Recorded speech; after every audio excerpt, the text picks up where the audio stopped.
नमस्कार, जय हिंद। दोस्तों, पूरी दुनिया में इस समय जो न्यूज़ चर्चा का विषय बनी हुई है वो है रूस और यूक्रेन का संकट। अगर बात हो रही है तीसरे विश्व युद्ध की चेतावनी की, तो मैं आपको बता देता हूं कि अमेरिका अपने आईने से सच दिखाता है। रूस ही नहीं, वो बांग्लादेश युद्ध के समय भारत को भी ब्लेम बता चुका है। चलिए एक ऐसी बात करें जिससे सब वाकिफ हैं। रूस के राष्ट्रपति व्लादिमीर पुतिन एक दबंग तानाशाह हैं जो आज यूक्रेन पर चढ़ाई कर रहे हैं और अपने हट के आगे बेबस हैं। उनसे पहले के राष्ट्रपति बोरिस एल्सन सोवियत संघ के विघटन के अवशेषों से निकले थे और वह राजाओं की तरह सरकार चलाते थे। बेरहम शीत युद्ध का शिकार सोवियत नेतृत्व, पहले स्टालिन और लेनिन और उससे पहले जारशाही और प्रिंस ऑफ एशियन ट्रस्ट, सभी में निरंकुशता अलग अलग रूप से दिखाई देती थी। रूस कभी एक लोकतांत्रिक देश नहीं था, लेकिन इसका मतलब यह नहीं कि उनका प्रशासन तंत्र अनैतिक था।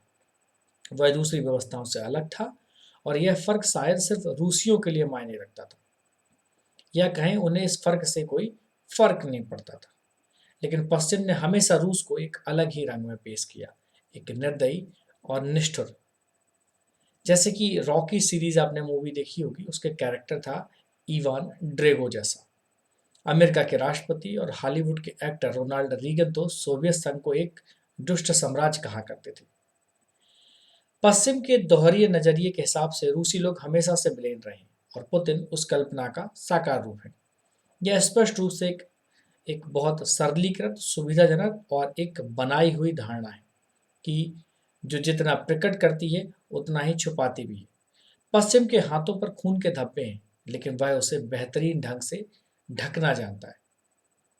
क्या यूक्रेन संकट का अफसाना रूस की उसी छवि के अनुकूल है या उसका अतीत, या ऐसे ही दूसरी मिसाल? मेरे हिसाब से पूछे तो इसका जवाब है बिल्कुल भी नहीं। कारपोरेट के रंग में रखने वाले पश्चिमी मीडिया की रुचि कभी आज़ादी, छानबीन और जांच पड़ताल में हुआ करती थी। भले ही थोड़ी ही क्यों ना हो, लेकिन अब वह भी नदारत हो चुकी है। हाँ, पश्चिम की कहानी कहने की परंपरा जरूर असरदार हुई है। वह लोकतंत्र की दुहाई दिए जा रहा है। हालांकि जब आप पश्चिम एशिया, लैटिन अमेरिका, अफ्रीका और एशिया महाद्वीप के उन देशों की हालात देखें, तो एकदम एक अलग परिदृश्य देखने को मिलता है। यह बात और है कि इस पर ज़्यादातर लोगों ने आंखें मूंदी हुई हैं या कम से कम उसे अनदेखा कर रहे हैं। लेकिन भारत को उन यादों को टटोलना चाहिए जब शीत युद्ध के दिनों में वह सोवियत संघ का खास दोस्त हुआ करता था। एक समय था जब पश्चिम ने भारत को हमलावर भी बताया था। बात है 1971 में। पाकिस्तान अमेरिका का सहयोगी था, जबकि भारत सोवियत संघ के साथ अच्छी दोस्ती हुई थी। तत्कालीन उससे पूर्वी पाकिस्तान, जो जल्द ही बांग्लादेश बनने वाला था, में अमेरिकी काउंसिल जनरल आर्चर के एक ने पाक सेना की करतूतों की रिपोर्ट भेजी थी। भारत में अमेरिकी राजदूत ने निक्सन और किसिंजर की जोड़ी को व्यक्तिगत रूप से नरसंहार के मामले की जानकारी दी थी। इन बहादुर राजनयिकों को उनकी अपनी सरकार ने सच बोलने की वजह से पागल और देशद्रोही कह दिया था। खुद अमेरिकी विभाग ने पुष्टि की थी कि पाकिस्तान ने 2 लाख हत्याएं। बाद में जब वहां बांग्लादेश की सरकार बनी तो उन्होंने कहा कि ये 30 लाख का आंकड़ा था। तो चलिए बात कर लेते हैं अमेरिका की। अमेरिका के विभाग ने खुद कहा था, खुफिया विभाग ने, कि पाकिस्तान ने 2 लाख हत्याओं, सामूहिक बलात्कार और लूट के युद्ध अपराध किए थे। फिर भी अमेरिका आंखें मूंदे रहा।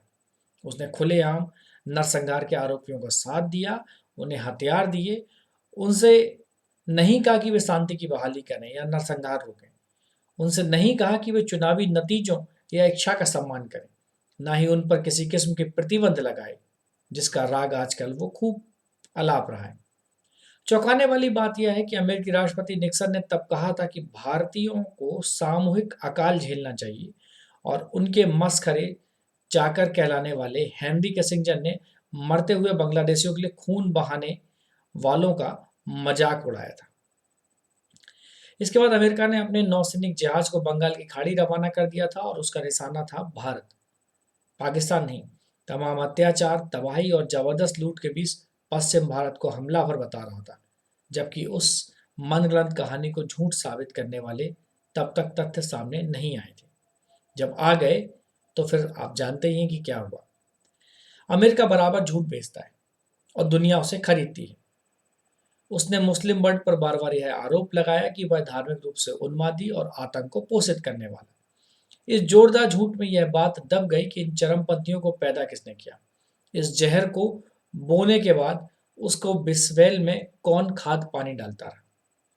यह सब अमेरिका ने खुद किया, पर कौन नहीं जानता कि तालिबान ने 1980 के दशक में CIA और ISI के गठबंधन से जन्म लिया था। ISIS सद्दाम हुसैन की अपमानित इराकी सेना की ही उपज है, जिसे खदेड़ दिया गया था, जिसे आप आईसिस कहते हो। दूसरी तरफ ईरान, जिसका 9/11 या अल-कायदा या फिर ISIS, बोको हराम, इसकी पैदाइश से कोई सीधा संबंध नहीं है, लेकिन फिर भी वह नंबर 1 ग्लोबल टेरर स्पॉन्सर कहा जाता है।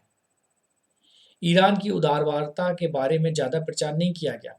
नहीं बताया गया कि वहाँ बाकायदा चुनाव हुए, औरतें बंधनों से आज़ाद हुईं, यहाँ तक कि उनके सूरा में यहूदी मूल के लोगों के लिए सीट भी आरक्षित की गई। सूरा मतलब वहाँ की संसद में। लेकिन अमेरिकी आईने में ईरान का बुरा चेहरा दिखाया गया, जैसे सच्चाई पर सिर्फ अमेरिका का एकाधिकार है। वो जो कहेगा वही सच होगा, इसके अलावा और कुछ सच नहीं होगा। यह बात और है कि अमेरिका सिखों के अलोकतांत्रिक शासन का भी लगातार हिमायत करता रहा। इसका मतलब यह नहीं है कि अपराध के लिए किसी भी पक्ष को बेदाग करार दिया जाए। दरअसल यह समझने की जरूरत है कि सिर्फ चुनिंदा मामलों को उजागर करने से तस्वीर बहुत धुंधली दिखती है और उसमें असंतुलन भी दिखता है। जैसे जब ग्लोबल न्यूक्लियर प्रोलिफरेशन एजेंसी, मतलब अंतर्राष्ट्रीय परमाणु ऊर्जा एजेंसी, ने बार बार इस बात की पुष्टि की कि ईरान परमाणु संधि की सारी प्रतिबद्धताओं को पूरा कर रहा है और बाकी के सभी P5+1 सदस्य भी, तो एक तरफा पलटवार के लिए अमेरिका को कोई सजा क्यों नहीं दी गई। इससे भी महत्वपूर्ण बात यह है कि ईरान को आज भी क्यों बदनाम और प्रतिबंधित किया जा रहा है। ब्रिटेन में प्रधानमंत्री बोरिस जॉनसन राजनीतिक रूप से अब निरूह हो चुके हैं। उन्होंने यूक्रेन संकट के बारे में कहा था कि 1945 के बाद यूरोप में सबसे बड़ा युद्ध है, यानी तीसरे विश्व युद्ध की चेतावनी दी जा रही है। लेकिन पुतिन को सोवियत संघ और अपने KGB के दिनों की स्मृतियां तो याद होंगी।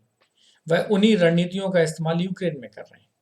हाँ, सोचा जा सकता है कि रूसियों के बीच उनकी लोकप्रियता की क्या वजह है, भले ही इससे उलट प्रचार किया जा रहा है। अब पश्चिमी एक कॉन्सेप्ट है कि सच्चाई के बीच के फासले को समझना है, तो मिखाइल गोर्बाचोव के अकेलेपन में झांक कर देखें। पश्चिम में उनकी कितनी भी इज्जत क्यों ना हो, लेकिन रूसियों को वह फूटी आंख नहीं भाते। वह मॉस्को के बाहर एक पुराने से घर में रहते हैं और गोर्बाचोव तो एक ताकतवर नेता की धुंधली सी छाया है, जिस पर एक साम्राज्य के पतन का आरोप है। रूस जिस पर शर्मिंदा है, और वह सोवियत युग के एक ऐसे नेता है जिनसे सबसे ज्यादा नफरत की जाती है। पुतिन ने इससे सबक लिया और एक ऐसा कदम उठाया जो जनता को पसंद आए। पश्चिम भी तो अपने फायदे के लिए ऐसा ही करता है, इसलिए आरोप लगाए जाए तो सभी पर लगाए जाने चाहिए। एक बार पहले भी दुनिया तीसरे महायुद्ध की विपत्ति से जूझ रही थी। वह 1962 का क्यूबा मिसाइल संकट था, यूक्रेन में मौजूदा संकट की तरह, पर उससे उलट एक संप्रभु देश की आजादी की हवा में सांस लेने से रोका जाता रहा था। वह भी उससे एक ताकतवर पड़ोसी देश द्वारा। उस ताकतवर देश यानी अमेरिका को अपने छोटे से पड़ोसी से खतरा महसूस हो रहा था। आप समानता करके देखें, कहाँ क्यूबा और कहाँ अमेरिका। क्यूबा के नेता फिदेल कास्त्रो हमेशा से अमेरिका विरोधी थे, लेकिन शुरुआत से कम्युनिस्ट नहीं थे, बल्कि वह तो स्टालिन से नफरत करते थे। लेकिन पिक्स की खाड़ी में अमेरिका के धावा बोलने और इस पर प्रतिबंध लगाने की वजह से क्यूबा सोवियत कैंप में शामिल हो गया। यह वह समय था जब संघ इटली और तुर्की में तैनात जुपिटर बैलिस्टिक मिसाइलों से आहत होकर अपने जख्म सहला रहा था। मतलब सोवियत संघ की बात हो रही है। इन मिसाइलों से उस पर निशाना साधने का इरादा था, इसलिए सोवियत संघ कास्त्रो के इस अनुरोध पर रजामंद हो गया कि न्यूक्लियर मिसाइलों को क्यूबा में तैनात किया जाए ताकि अमेरिका के हमले को रोका जा सके। हालांकि अमेरिका ने क्रीमिया जैसी कई कोशिशें की। अपनी सरहद से सिर्फ 140 किलोमीटर दूर दुश्मन की मौजूदगी से अमेरिका घबरा गया उसने क्यूबा पर हमला करने की योजना बनाई और नाकाबंदी लगा दी, यानी ओ प्लान 316 और 312। रूस अमेरिकी पलटवार के बारे में बखूबी जानता है। इस समय पुतिन, देखो बात की जाए तो पुतिन निकिता खुश्चेव की उस टिप्पणी को जो बाइडेन पर वो चिपका सकते हैं कि उस समय निकिता ने क्यूबा संकट के समय कहा था कि मैं जानता हूं कि कनाडा की कोई पुख्ता पृष्ठभूमि नहीं है और उनके पास इतना साहस भी नहीं है कि किसी गंभीर चुनौती का सामना कर सके। उस दौर में भी युद्ध की मुनादी की गई थी। विश्व तीसरे महायुद्ध के कगार पर खड़ा था, पर बातचीत चल रही थी और लगता नहीं था कि इतिहास दोहराया जा रहा है। उस समय संकट टालने के लिए समझौते किए गए, क्यूबा से मिसाइलें हटाई गईं और तय हुआ कि अमेरिका क्यूबा पर हमला नहीं करेगा। इसी के साथ इटली और तुर्की से भी अमेरिकी मिसाइलें भी हटाई गईं। आज भी हालात वैसे ही हैं। नाटो के दुश्मन को सरहद से दूर करने की कोशिश की गई, जिसके चलते पुतिन के को आक्रामक रवैया अपनाना पड़ा। क्यूबा मिसाइल संकट के समय अमेरिका ने जिस तरह घुटने टेके, उसका किस्सा इतिहास में दफन हो गया। उसके तमाम गुपचुप सौदों की तरह उसने यह झूठ इस तरह बेचा कि सोवियत संघ उससे पहले पीछे हटा। तो जो एक के लिए सही है वह दूसरे के लिए गलत कैसे हो सकता है? क्यूबा मिसाइल संकट की तुलना यूक्रेन संकट से की जा सकी है, लेकिन आज के दौर में इसे सिद्धांततः गलत ठहराया जा रहा है। अमेरिका दुनिया के सामने सच्चाई का अपना आईना रखता है और इतिहास पर अपना एक कवर चढ़ाता है। रूस की वही तस्वीर रची गई है, ठीक वैसे ही जैसे ईरान को सारी दुनिया जालिम मानती है और जैसे 1971 में भारत की छवि गढ़ी गई थी। यूक्रेन में समझौता जरूरी है, लेकिन यह तभी मुमकिन है जब सभी एंगल से स्थितियों का आकलन किया जाए, इतिहास को खंगाला जाए और देखा जाए कि कैसे कैसे समझौते किए गए हैं, और वह भी पक्षपात किए बिना। तो दोस्तों, उम्मीद करता हूँ कि ये मेरी एक अपनी ओपिनियन है। ये विचार अगर किसी के साथ मैच होते हैं तो अच्छी बात है, और अगर किसी को ये पसंद नहीं आते हैं तो कोई बात नहीं। सभी को अपने अपने विचार रखने की स्वतंत्रता है, आज़ादी है। तो उम्मीद करता हूँ कि ये वीडियो बहुत अच्छा लगा होगा आपको।